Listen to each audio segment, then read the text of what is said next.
Hello, and welcome to Grant Park in Westfield. Day 12 of Colts training camp in the books. I mean, my goodness, 2 weeks has gone in the blink of an eye. We're charging right ahead to the NFL season. Atlanta comes next week. Eli, it felt like maybe a down day for the offense, but an extended practice time, hour and a half of a lot of moving the football as well. Yeah, and you made a good point when we were watching practice. It was really hot out here today, and when you get 2 weeks into training camp, these are what the dog days of training camp are. And you can just see maybe a little fatigue at this point. This is where you just sort of have to grind your teeth, get through the next week, week and a half, and then the next thing you know, the season opener is here. But yeah, as you mentioned, a little dull, I think, but I mean, human nature, it's going to kick in at some point where you're just not having your best day, and I think that was just today. And that doesn't help that it was probably the most humid day here at Grant Park, right? I mean, it was hot. Daniel Jones with an interception deep down the middle of the field. I think it was intended for Laquan Treadwell, underthrown a little bit. Nice pick by Cam Bynum. Anthony Richardson running with the twos early on in practice, underthrew one intended for Nick Westbrook-Akine, picked off by Jalen Jones. It's just a little bit of a sloppy day. Some false starts, no question about it, but the defense has been something we've kept our eyes on, especially this linebacking crew in the secondary, making plays. Yeah, a rotating door at that position. Probably one of the most interesting position battles going into this camp, I think, to say the least. I mean, Zaire Franklin leaves. You got to have someone that's going to step up there. Of course, you have C.J. Allen, who you took in the second round. You want him to fill that role. He's missed a little bit of time with practice, so that does open up that door for several guys to get in there and show what they can do, certainly with the ones on the defensive side. Yeah, we got a chance to hear from a lot of linebackers after practice. Davis Gaither was in there. Austin Ajike, who's really been flashing as well. Jonathan Owens, a secondary player. We got to hear from him, and head coach Shane Steichen, of course. And ahead of practice, assistant GM Ed Dodds with some really interesting insight as well as to the state of this Colts team. Enough of us. Take a listen. I want to start off. Our hearts go out to the Hoosier Nation, all those that were affected by this floods. Obviously, a sad situation for everyone involved. This is a great time for our community to come together and support each other.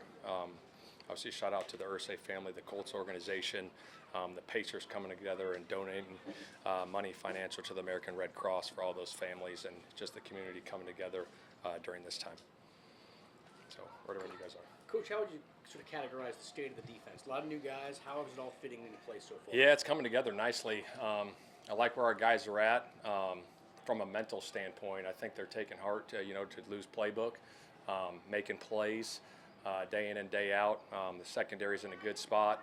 The D-line's doing a hell of a job. Obviously having Buckner back and Grove and Latu has been huge. And Arden Key's coming on, and Caden Curry had a hell of a game in the preseason. So I'm pleased with where those guys are at right now. Is it easier to acclimate new guys on defense versus offense? Is it sort of everyone knows what they're doing? Yeah, it just depends. I mean, veteran guys could be different, you know what I mean? They might play in the same system. They've heard certain language. It's really about the verbiage and the technique that we're teaching. So I think it goes both ways. What's Cam Taylor-Britt add for you guys? Toughness, a lot of physicality, just being around him, obviously, getting him back in training camp. He's been physical, at the line of scrimmage with, receivers, which I love that. I love his energy, and I love what he brings to our team. You mentioned Caden Curry had some really strong plays near the end of that preseason game on Thursday. I know going up against the third string maybe. When you're looking at that tape, what impressed you the most, or what did you take away from his performance the most? Well, I think when you watch him and just being around him, I think he's got great football instincts. He's a football player. I mean, I think he had 11.5 sacks at Ohio State. That doesn't just happen. He finds ways to make plays. He won, one-on-one matchup on a guard, cutting off on the backside, making tackles. I think he's going to be a really good football player in this league for a long time. Shane, personnel-wise, this coming week, I assume we'll see a lot of, ones and twos in the joints. Yeah. Maybe not so much in the game. Correct. Have you thought about starters in the preseason? Will that go to game 3? Yeah, most likely game 3. Right now, game 2, obviously we're going to get the 2 joints against Atlanta. Those will be the game for those guys, and then I'll make a decision in game 3. Shane, what did you update on Mooney, if there is one? He's just dealing with back pain right now, and that's where it's at right now. And when I get another update, I'll let you guys know. Is it fair to say this was one of the? He has a growing. He's dealing with the growing. Anthony is. Is it fair to say this was one of the kind of sloppier days offensively? Yes and no. I mean, yeah, we got to get some stuff cleaned up. But that's training camp. That's why I look at it. So we got to get back, go clean it up. But I got a ton of confidence in our offense. When you watched the tape, did you like what you saw from your linebacker group in particular after the preseason game? Yeah, I was really pleased with those guys. Those guys were flying around. I mean, there's some big plays made, some big time hits.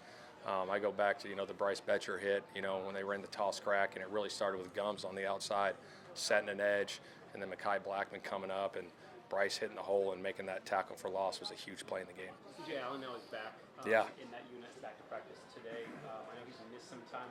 How do you see that unit as a whole? I know Lou told us a week or so ago that he could foresee using a bunch of different guys in different ways. Do you foresee having like a solid starter or guys kind of Yeah. on the field? You know what? Honestly, I think that's going to play itself out. Right now, we're in a rotation with all those guys. I think a lot of those guys bring different attributes, to our defense. They're doing a lot of good things, so I got a lot of confidence in that group. And we got a couple more weeks of training camp. We'll go from there. Gehn, how will you balance the focus Wednesday, Thursday? Will there be a particular focus first day joint versus second day, red zone? Yeah, we'll do a little bit of everything. We'll do a move the ball, call it at the end. We'll get some work, field goal work, special teams work like we always do. First, second down, a 7-on-7. And then the Wednesday, we'll finish with a 2-minute into game situation there.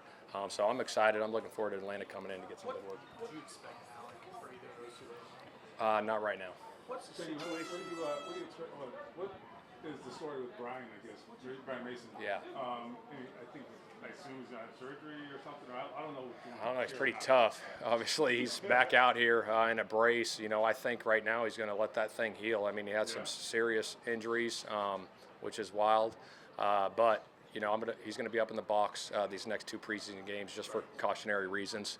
But obviously, tough as nails coming back the next day. Did he try to fight you on being in the box? A little bit, but I said I am not taking that chance with you on the sidelines. Even if you're staying back too far on the sidelines, you never know what could happen down there. Gehn, I think the NFL is saying that maybe you could have someone else throw the challenge Yeah. flag this year. Given that thought. Yeah, actually was asked about that a couple days ago.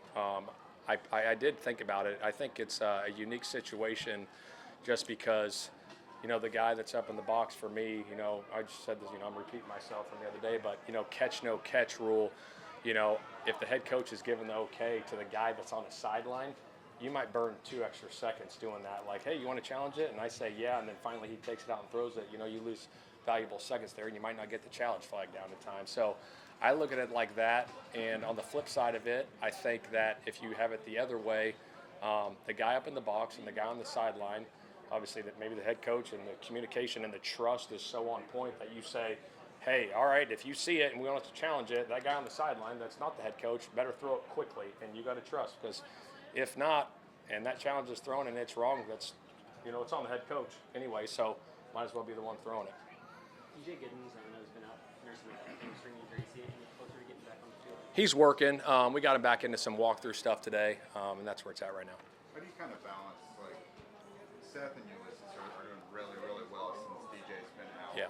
Kind of giving him the grace to make up some room there. Yeah, no, that's a good question. Obviously, when you get hurt in this league, there's guys that step up. And so obviously he's got a, opportunity. When he gets his opportunity, he's going to have to make the most of it because he is a very talented player. Because Seth and, like you said, Bentley are doing a hell of a job.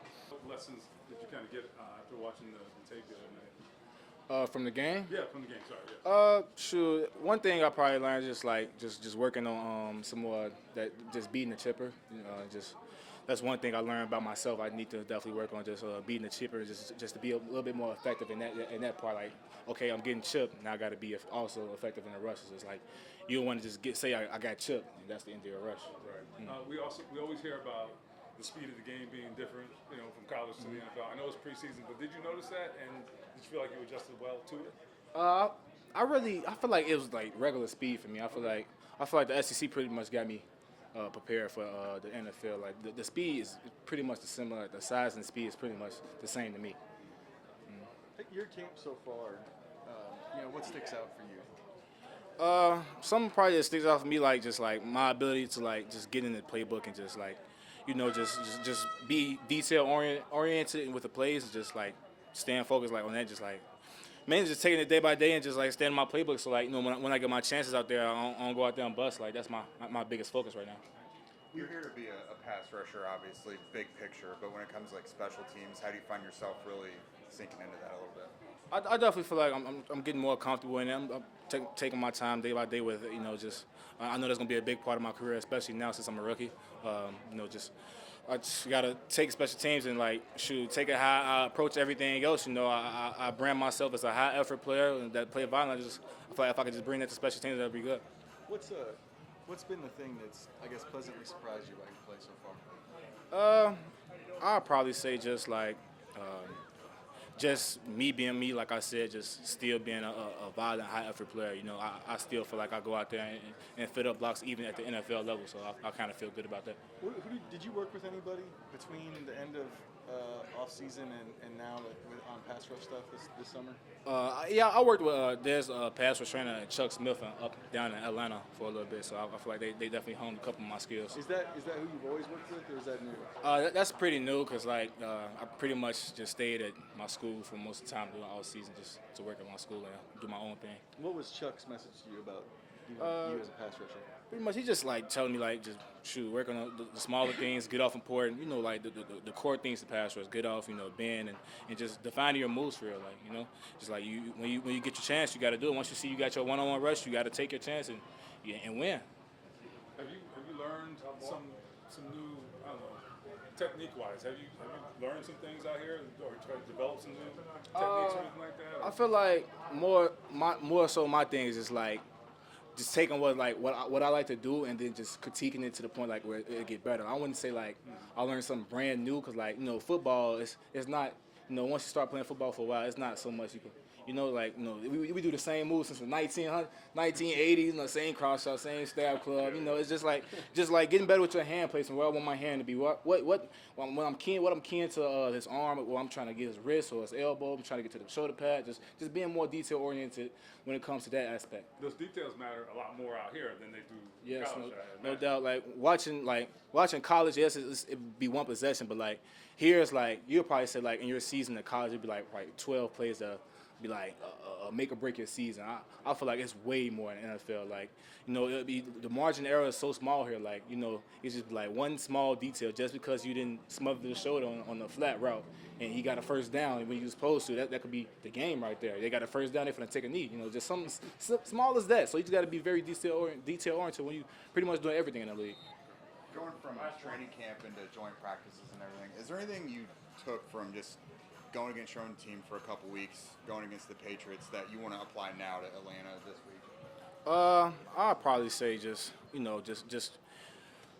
keeping things simple for me. Just don't get to too big on this, that, and the third. Just keeping things simple, so I can just play fast. I'm here to play fast. I'm young, so they want to see me play fast and aggressive. So just keep doing that. Have a lot of competition going on, guys.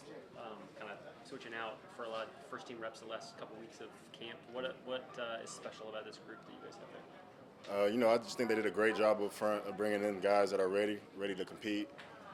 We've had competition throughout the years of me being here, but this one's different because we got a lot of young guys that are hungry and who have the skill sets to play right now. And so, we push each other a lot in that linebacker room. It's great competition. We're each other's biggest cheerleaders. We want to see each other do successful things. And, it's a great room, and iron sharpens iron. That's our mentality.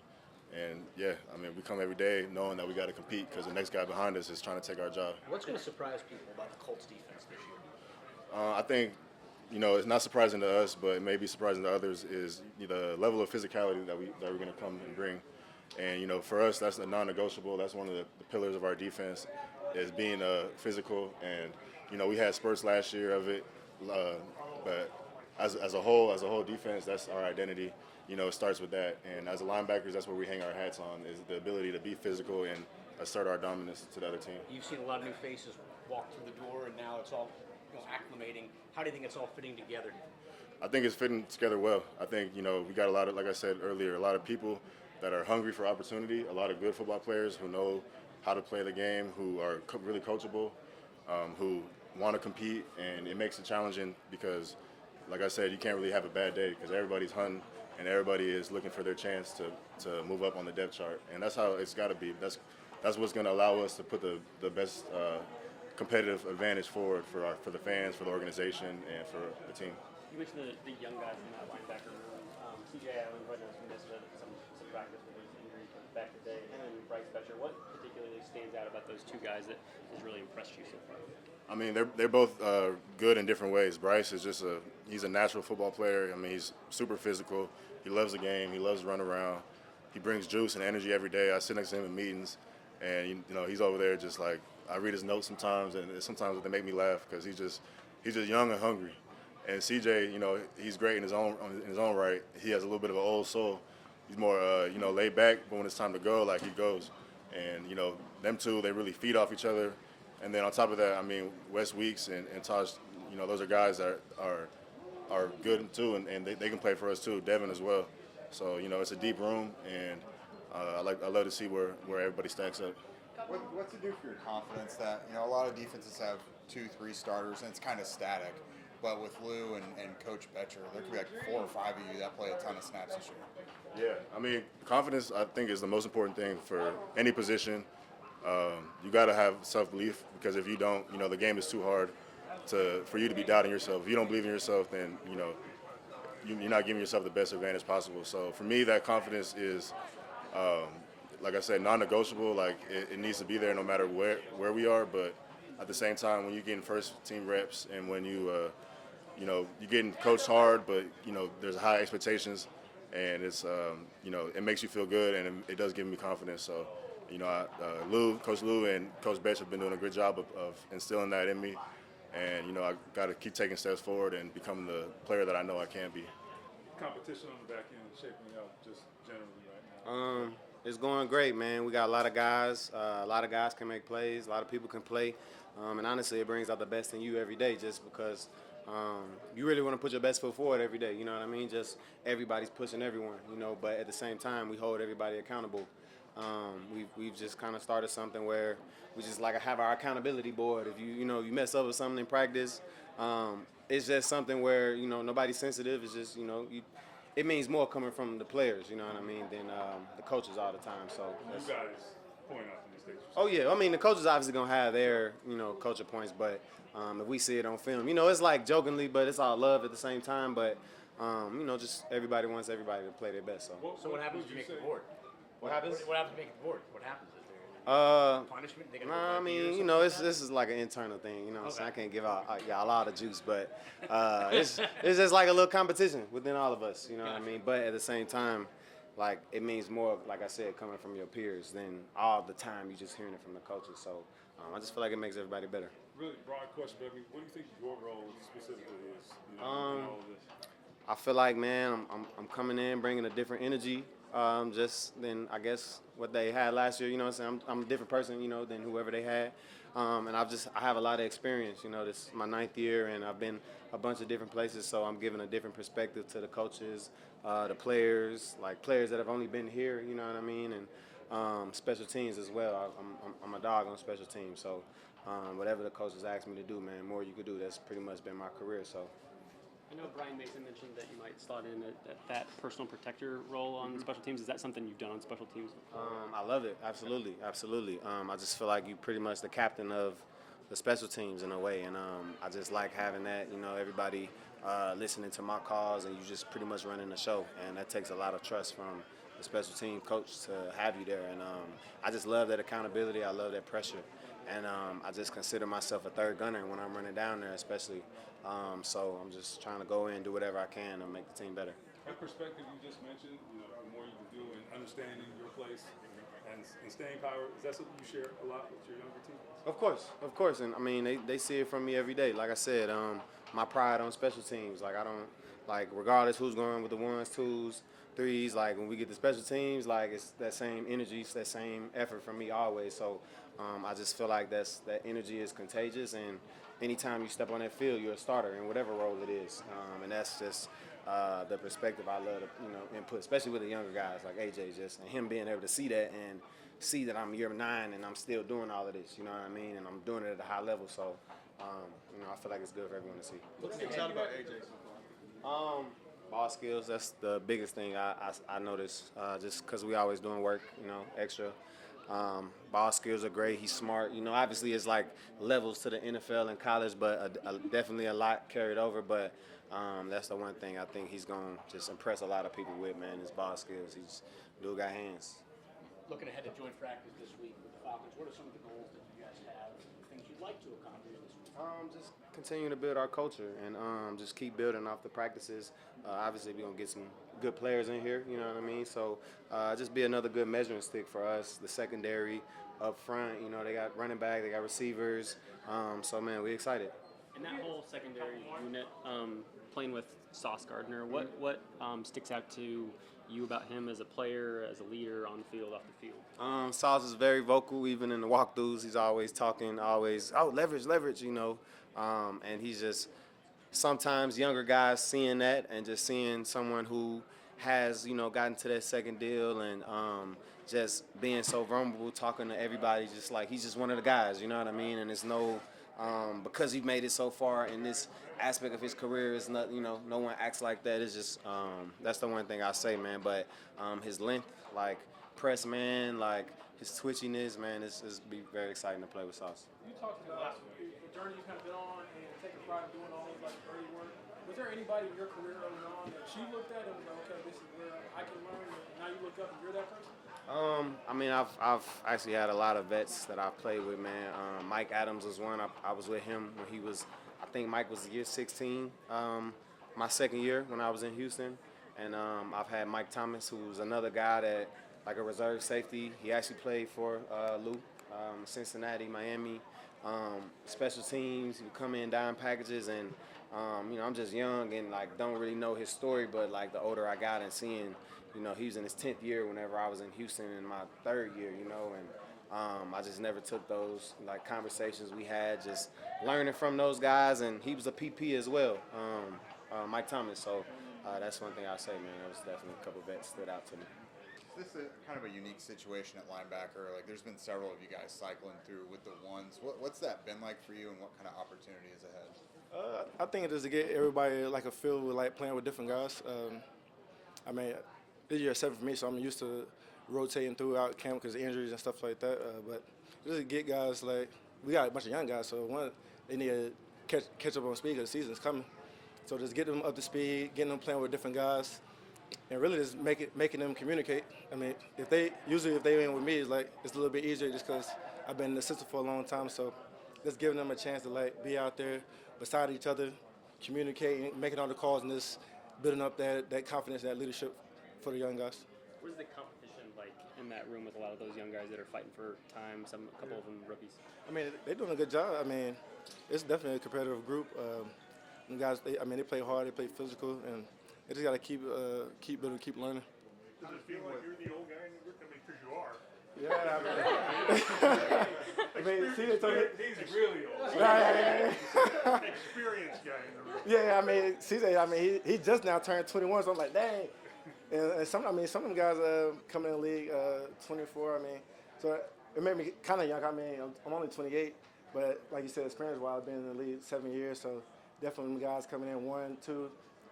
It's definitely a different feeling. It's been around a bunch of young guys. I mean, coming to me with advice and stuff like that just make the room better. What did you gain from being a full-time starter last year in Arizona?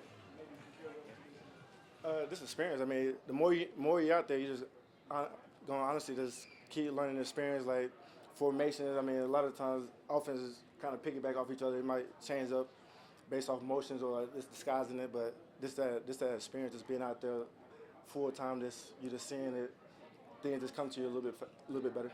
How does playing with Lou now compared to when you were in Cincinnati? I think you're kind of a different player now at this point. Yeah. I think Lou done got a little soft since he came out here. Nah, he's a good dude. I mean, I love Lou. Me and him kind of got like a good relationship where like I can see it. My dad's a coach, so I mean, I see the game through like a coach's lens a little bit. So I mean, me and him can like talk ball, and I can give him like that on-field feedback, and we just piggyback off each other. I apologize for not being familiar with where your dad coached. Did it ever get annoying that your dad was? Yeah, I mean, it most definitely got annoying. In my phone, I got him say as Coach Dad. I mean, it's ball, then it's dad second, really. But I mean, he's been all over. he coached at Ball State back in when I was in middle school. He's at UVA right now. I mean, so he's been coaching really all my life. Still in the early stages of camp and all that, halfway through. What gives you optimism about this team? There's a lot of places I really like our depth. You know, the O-line, the way we're running the football right now. I mean, that's fun to see. We went into New England, and even the practices, the games, I mean, we ran it really well. Now, we didn't hold on to it like we should have, but it's just, you look around, there's a number of places. I mean, you know, the young safety, he's exciting, Halsey, and then McGowan. Those two guys right now are really sticking out big time. What's C.J. Allen missing right now? Like, do you guys anticipate he'll still be able to kind of hit the ground running when he does return? I think so. I mean, he's a smart guy. He played in a complicated defense in college.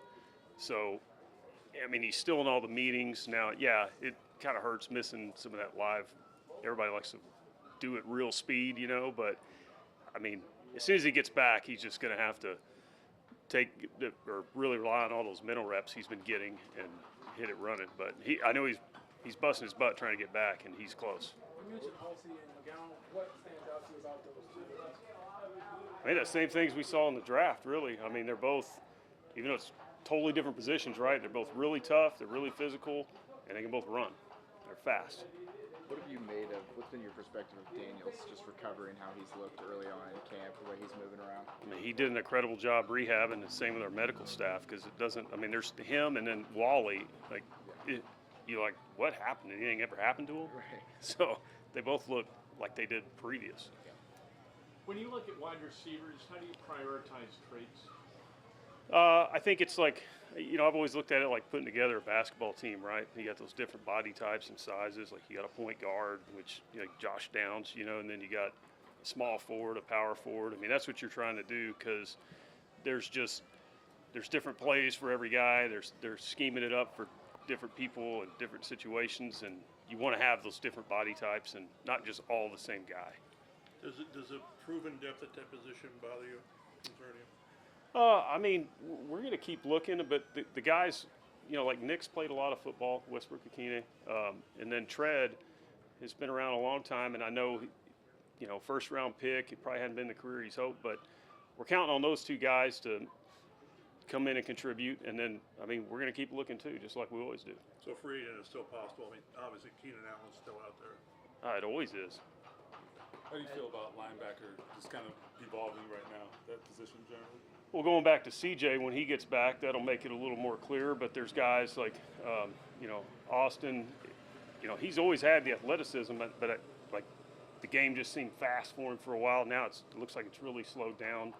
You know, we talked about Chambers back in May, West. I mean, some of those young guys have traits that, and they're not household names, but you're just hoping they can come in and ascend. And then Akeem Davis-Gaither's played a lot of ball. And then, you know, Betcher's coming on, and you see his physicality. So, yeah, it's not the household names that may make some nervous, but, you know, got to roll the dice sometime. Right. How do you weigh the potential for an Anthony trade versus quarterback depth is pretty precious? Well, I think you take care of your own team first. And that's Does that answer it? Depth chart matters? Yeah. I mean, we want to have three that can play. So if he's one of them, he's going to be here. What are the pros and cons of having three? Because Chris has expressed that was his ultimate desire, to keep all three. Well, look at last year. Right. So, yeah, I mean, you never know. And if somebody says after 3 years Anthony is here, where is he after 3 years, and why isn't he further or whatever? It's a number of factors. I mean, a lot of it's probably been injuries. You know, he was really raw coming in, and you know, that stunted it every time he kind of got going. He got hurt. But he's working hard out here, and we're just going to keep evaluating it, and he's going to keep getting better. And is there any update on Alec Pierce? We have seen him a little bit more out here individually, but any update on Alex? He's doing good. He's working hard. I'm not concerned about Alec. So good to hear from some Colts defensive players, head coach Shane Steichen with some really interesting insight and updates as well regarding this team as we push right ahead here at training camp. Atlanta comes next week, and then a second preseason game and position battles and cut day and the whole thing. It's coming. It's coming fast here ahead of the NFL season. This is Jake Arthur with Locked On Colts, of course, and Roundtable Sports. Jake, I think we both kind of thought maybe a down-ish day for the offense. Yeah. Not sloppy. I'll stop short, but maybe not as crisp as we've seen. I'll say it. I asked Shane if this was one of the sloppier days they've had on offense because, you know, a false start early on. Yeah. You know, Jonathan Taylor dropped the ball. Early snapping like 7-on-7, I saw too. Daniel fumbled a snap. He threw 2 interceptions. Like, this was the most discombobulated I think we've seen the offense. Yeah. Again, I'm not worried about it because we've seen this offense perform at incredible levels before, and it's pretty much all the same guys as before. So I'm not worried about it. These type of days will happen. But yeah, I guess it's good to get this type of stuff out of the way before you welcome another team in for 2 days. Right. I mean, they've been going nonstop. It feels like, what are they, 12 days through, and they're going up against each other. It's as humid as could be here at Grant Park. There's no question about it. But okay, transitioning here defensively, it feels like the linebackers have been getting a lot of shine, a lot of good comments their way, and it feels like rightfully so. That group, I mean, death by 1,000 cuts, pick your boys, and Bryce Betcher, Austin Ajike, both performing well. Jalen Carlisle, I mean, Davis Gaither. I mean, it feels like they've had a really good camp in the preseason game as well. I mean, let me throw this one at you. I saw Taj Chambers out there with the ones today at a certain point. So they're giving everybody a chance, really. And what I like about that is I feel like Chambers has earned that. Like, he has really stood out and made a lot of plays lately. So it's good for them to legitimately – they're trying to let the cream rise to the top. You know what I mean? They want to see who is the best out there, who's the best at certain down and distances, against the run, against the pass. I legitimately feel like this is a good linebacker competition this year, where last year it felt like somebody had to be out there. Right. Like they had to have linebackers out there. Right. This year they get to have linebackers out there. They get to find out who's the best at executing certain things. Right. I'm pretty excited to see this linebacker group when the season starts. I am too, and it just feels like none of them. There's no ego there too. They're all like really happy with their roles and all making plays. It feels like a really good room. Bryce Betcher, in particular, really stuck out to me in that preseason game. The way he was flying around, and Shane Steichen echoed those sentiments. Okay, on the injury front, DeForest Buckner getting involved a lot more than I think we've seen in 11-on-11. And, man, I got to tell you, feels like he was looking like old DeForest out there, making some moves and just looking healthy, which is the number one thing. Yeah, you know, last week we saw him get in on one-on-ones a little bit, and he looked very, very good there. This was the earliest I think we've seen him get in on 11-on-11s throughout camp, so it seems like there's certainly some sort of progress there. We talked to him yesterday after practice, and you know, with how gingerly they're approaching his reps, with contact and everything, you know, we asked, is week 1 still the target? And they said yes. So at a certain point, you think they're probably going to ramp up with him. But again, he's 32, 33. Like, he probably doesn't need all the practice in the world that everybody else does. Right. So his ramping up, maybe looking a little different. Maybe that was a big step here on Sunday. No question about it. Elsewhere on the injury front, this is what we'll leave you with. Alec Pierce continues not to practice here with the Indianapolis Colts. We got a chance to catch up with assistant GM Ed Dodds ahead of practice. Says he's not worried about Alec Pierce. Are you worried about the wide receiver room and his health right now? Long term this season, no. For the here and now, maybe a little. Because Shane Steichen even said today we shouldn't expect to see him out this week against Atlanta. Right. Now, out in Foxborough earlier this week, we did see him work out off to the side with a trainer, which is the first time we've seen that. So using context, that usually means there's been some sort of progress. But yeah, I mean, the guy's stepping into a new role. But before, he was the downfield specialist, the shot play guy, like deep in breaking routes. Like, his route tree is gonna have to become more dynamic than that. Yes. And he has not gotten to practice that at all. Right. Not this like March is when he had his surgery. So he's been not doing football stuff for months now. Right. And so I'm very curious what his role will be when he does get out here.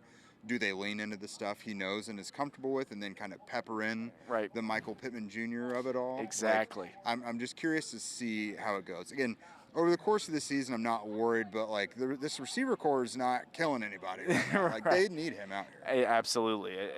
You hit the nail on the head there. Where, like, does Alec Pierce need the extended camp time because he's had a really good camp the last few times? No, but when he's being asked to do more, it becomes like, yes, maybe, and that's why this extended absence becomes a little bit concerning. That is Jake Arthur of Locked On Colts and Roundtable Sports. Dominic Miranda here. Thanks so much for watching our streaming platform and, of course, on Channel 13 as well for all your Colts training camp coverage. We'll see what the Colts and Falcons do this upcoming week.